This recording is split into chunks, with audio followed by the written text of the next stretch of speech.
Wife cheating gone wrong? Robin arrived at the coffee shop early to meet her future lover. She was still deciding if she wanted to be with him.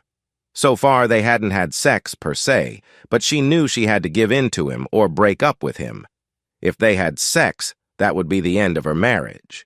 When it came to sex, she couldn't multitask at once. She began her inner musings by reviewing her husband Kirk's best qualities. Kirk was the proverbial good guy. At first, their relationship had been restorative.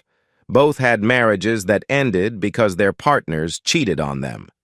Kirk was a good, open-minded listener, and he had a good, strong shoulder to cry on. It didn't hurt that he was boyishly handsome, well-built, and had lots of money. Kirk never forced her into sex or anything else she didn't want. The love tension grew as they met more and more often. She almost had to force him to have sex with her for the first time. At that time, Robin was ready to move on with him. Robin made it clear that the one promise that meant more than any other: loyalty. Kirk must remain faithful to her and their marriage. She couldn't imagine ever cheating. The sex in their marriage had been excellent, and even now she was beginning to get wet just thinking about their time in bed. Kirk seemed reluctant to get married for fear of being cheated on again. Robin understood this, but eventually forced him to take the risk. Their first few years had been wonderful, sex-filled and satisfying. She loved the way he paid attention to her, complimented her, and usually went overboard with his gifts for her birthday, Christmas, and anniversary. On Mother's Day, he gave her more gifts than most real mothers received. Robin wasn't taken for granted. She didn't know of anything that could have happened to make her do anything that threatened her marriage. Everything was fine in her marriage. It bothered her that she was thinking of cheating on him. She remembered how she felt when her ex cheated on her. Robin was afraid of how it would affect Kirk when he found out he'd been cheated on again. Why had she even participated in Francois' seduction in the beginning? Why risk her amazing marriage? Her only answer was that, although she loved Kirk, she had never truly been in love with him. She fervently believed that Francois was her soulmate. When it came down to it, Robin realized she was more afraid of losing Francois than hurting Kirk's feelings. That's how passionate she felt when she was around Francois, or even thinking about him. Francois. The mere thought of him made her body erupt. It had been love at first sight when he had walked up to her table in that coffee shop one day. He had a killer smile with dazzlingly bright teeth. His wavy, dark hair and tanned facial features made her sigh in hopes that he would want to pay attention to her. When he spoke to her with that French accent, part of her was ready to leave with him at that very moment. Falling in love with him made no logical sense, but it certainly made sense sensually. She remembered their first meeting. "A beautiful lady shouldn't have such a sad face. I'm Francois, and I'm a good listener." "Yeah, I'm Robin." She held out her hand for a handshake, but he took her hand in his and kissed the back of it. Robin's whole body trembled with arousal in response. For some reason, right from the start, she felt completely comfortable talking to this stranger about the mild depression she was feeling and the issues she was having in her marriage. Francois was supportive of her feelings and her desire to do something about it. He offered his friendship and another meeting with her. She quickly accepted. That night, Robin fantasized about Francois making love to her. It was the best thing she had ever experienced. She couldn't help but think about what it would be like to really have sex with him. In the weeks that followed, her intercourse with Francois became more frequent and intense. They went from hugs to kisses, from caresses to mutual affection. She awoke from her reverie when Francois sat down beside her. Once again, his smile made her melt into the chair. His presence made it easier for her to talk about what she needed to talk about. Robin decided to make her love desires known. "Francois, I want to be with you so badly that it hurts when you're not around. But I just can't have sex with you while I'm still married. Fidelity has been the cornerstone of our marriage. On the other hand, I don't think I can stand it if we have to wait to have sex for the months it takes to get a divorce. I don't know what to do. Robin, have you thought about a legal separation before the divorce? That would allow you to avoid the problem of honoring your wedding vows, and it's quick and easy to do. It could work. Yeah, that's exactly how it works. But even then, it's scary to think about. I hate to tell Kirk this, but I have to.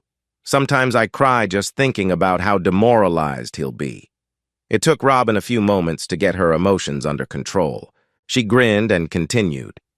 I can't believe here we are talking about separation and divorce like they were menu items. Robin grew serious. Francois, I can't risk my marriage unless I'm absolutely sure you'll be there for me. Francois looked at her lovingly and replied with a huff. Your words would wound my heart if I had not already given it to you. Look into my eyes, my dear, to see if I am lying. Robin, I love you. You're the most beautiful, sexiest woman I've ever known. You're going to be the mother of my children. I loved you and wanted to be with you from the first moment I saw you. I promise to love you until the day I don't see you again in many, many years. What more can I do to assure you? I believe you, sweetheart, but I still need to meet Kirk with this news.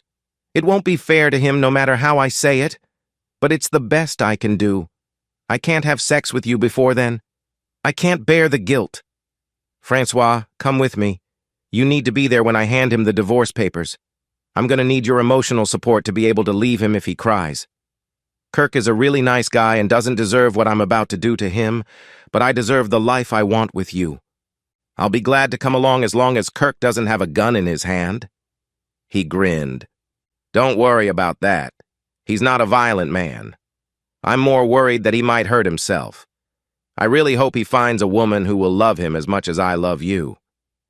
Kirk returned home and immediately noticed that there was no smell of dinner cooking coming from the kitchen. He assumed that meant that they had dined out of the house. Robin entered the living room with a serious face and uttered the infamous line about cheating women.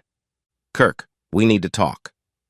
Kirk continued to stand and tried to keep his cool, expecting bad news. Kirk, I hate doing this to you. I love you, and I don't want to hurt you. He interrupted. But I met someone I'm in love with, and I'm sure he's my soulmate. I hope you'll believe that I wouldn't do this unless I was absolutely sure it was for the best for both of us. I have a legal separation prepared here that will turn into a divorce petition in 90 days. However, for now, the document says that you and I are free to go, the marriage vows are not in effect, and we can be with someone else if we want. In the end, when you see that we are both better off living apart, I hope we can still be friends. She waited anxiously for his reaction. Through clenched teeth, he asked, Who's the asshole? There's no need to call him names. You don't know him. His name is Francois. He's from France. I want you to meet him to make sure I'll be all right. I think under different circumstances you could be friends. I've already packed a couple of bags and I'll leave with him tonight after you meet him. Francois, you can come in now. Francois came out of the kitchen. Immediately, he and Kirk met each other's gazes. Both of them had a moment of shock. Kirk walked over to Francois. Robin worried that she had misjudged her husband's desire for violence. As they stood face to face, the tense atmosphere was broken by Kirk's exclamation. Frankie, asshole! Kirk, dog breath! They embraced and patted each other on the back. Frankie spoke without a French accent. God, it's so good to see you. How long has it been? 10 years? How's your mom? She's good, thanks. You know she asked about you the last time I talked to her. Kirk looked at his wife and back at Frankie. I see you're still a hound? Yeah, sorry about that. I had no idea she was your wife. I think she used her maiden name. I'm surprised you got married. I thought you'd die single to some hot chick. Don't worry about it. I'm tired of her anyway. Well, you still got a good eye. She's one fantastic delight. I decided to get married so I could have regular sex without wasting time trying to seduce someone new. Were you really going to leave with her? Are you kidding me? I have sex. I let her go. I thought we'd make it through the weekend before I had to fly off to France. I don't think I can do this kind of thing anymore. I don't have the energy needed to seduce and escape. You're crazy, man. The fun part is in the chase. Sex is the icing on the cake, and you know how much I love icing. They laughed. Listen, Frankie, you want to go to a bar and make love to someone? Sure, and I know a good place. I guarantee you we'll hook up tonight. Hey, now that you're officially separated from Robin, it's even better. She can't use your red tape against you in the divorce. Are you sure you don't want to stay here and claim your prize? Not really.